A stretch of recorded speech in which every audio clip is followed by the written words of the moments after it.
Hey everybody, welcome to Kimmel's Irish Pub. Time for another movie review. Tonight's movie, The Price We Pay. It's about some people who try and rob a pawn shop. It goes bad. They go to a farmhouse to hide out or whatever, and then something even more menacing is in the farmhouse, right? There's Emile, Hirsch, Stephen Dorff are in it. I didn't even look to see who else is in it, but you know, I like them. It's funny because just saw Emile Hirsch in a most recent one. Wait, when I just had it, what was it called? Sorry. Dig. That's what it was. Dig, right? And Thomas Jane, or Zane, whatever. You saw that one. Same kind of thing, where they don't, you know, but they go to this recluded house. If you see that one, it's very similar. It reminded me of that. I don't know. Anyway. So we'll see, but this one has Stephen Dorff in it instead of, you know, who I said earlier. 4.8 on IMDb, 1,258 people rated it so far. So, I don't know, we'll see. I like them. We'll see what happens. Stick around. I'll give you more information.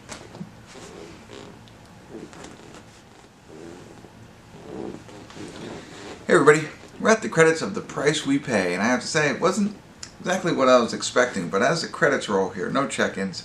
Again, trying a new little shorter version. Gigi Zumabado, Z-U-M-B-A-D-O, is another person, and she has a very more prominent role. You know, so I didn't recognize her. I don't think I've ever seen her in anything else. But essentially, we have Stephen Dorff and Emile Hirsch, right? So they're the criminals who are robbing the pawn shop. And during the pawn shop, they connect with her. She happens to be there trying to repay some debt. They kind of kidnap her and move forward, right? And as they are escaping and holding her hostage, they come across this farmhouse where they're going to hole up, right? And try and, you know, collect themselves before they try and get away from all this. And there's a lot more to it, right? But essentially that's it. So they get to this farmhouse. And that's where, you know, the extra...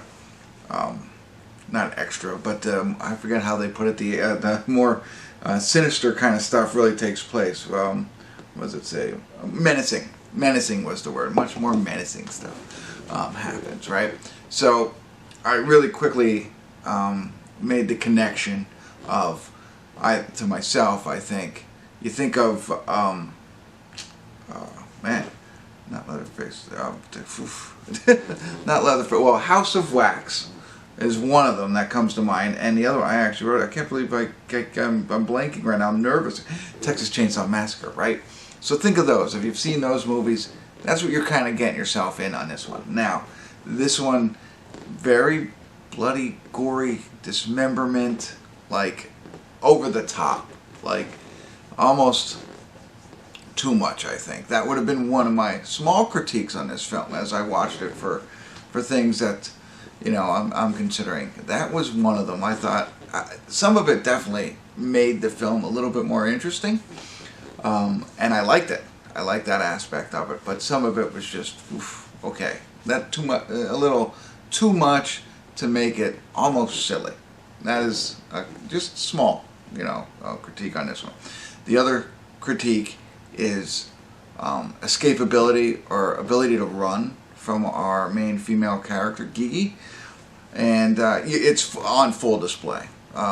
You know, as you can imagine, when you're, you know, either kidnapped, like she was, or held hostage, or in life-threatening situations, I mean, you're gonna run, right? You're not gonna trot. You know?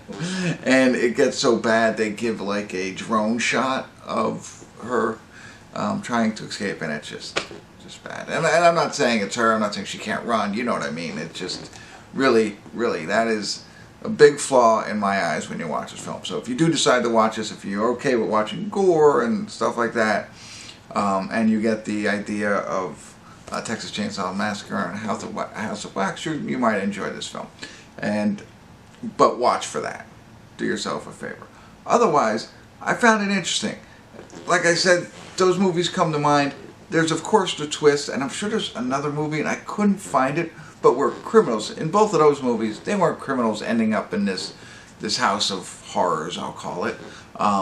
But in this case, they are criminals and they end up in the wrong place, right? So I know there's other ones out there. If you know them, put them in the comments just so so I would know. Anyway, so that's the connection. But they're thieves getting in there. And where was I going with all of this? I don't know. Hold on one second. But the difference, I think, is the plot line, I guess. No, outside, I shouldn't say that. The motivation, the underlining reason. So, not even at the House of Wax, they have theirs, and Texas Chainsaw Massacre, we know why is Leatherface in the center. Why are the people bad? And in this one, I thought it was a very creative and interesting thing to do, to make it a little bit more plausible on what's going on in this situation. So I liked it. You know what I mean? I thought that was interesting. I liked that part of it, because you're not just remaking another movie. In a sense you are, but you're using some other elements to bring it, I don't want to say more modern day, but just to make it your own in a sense. So in that case, I thought I enjoyed it. So I wasn't expecting what we got here. I did expect something going down, but it really turns into those types of movies. More of a horror, I would say, right? When you see it at the end. So there you go. That's all I got. I got one little spoiler for everybody I just want to throw out there before we go. Oh, wow. You know what? There wasn't much to dislike about this movie. And that's what I was looking for stuff that I would say I would correct or do something like that. I'm trying to think of, but really, I don't know. Let me just jump into the spoiler things real quick before I go. So if you haven't seen it, you don't want to learn any more about it, again, I'm not going to totally ruin the ending, maybe a little bit, but spoiler alert, spoiler alert, spoiler alert, right? So, okay, so Gigi, our actress whose name's Grace in all this, we know what happens, right? And Danny, okay? So again, I'm going to try and be a little bit, obtuse about it. I don't want to just say exactly. But think about it. The only thing I thought about was, we know now how Danny has been raised his entire life. And he's going with Grace. It's like, what do we think might happen? Is that really the best thing to do?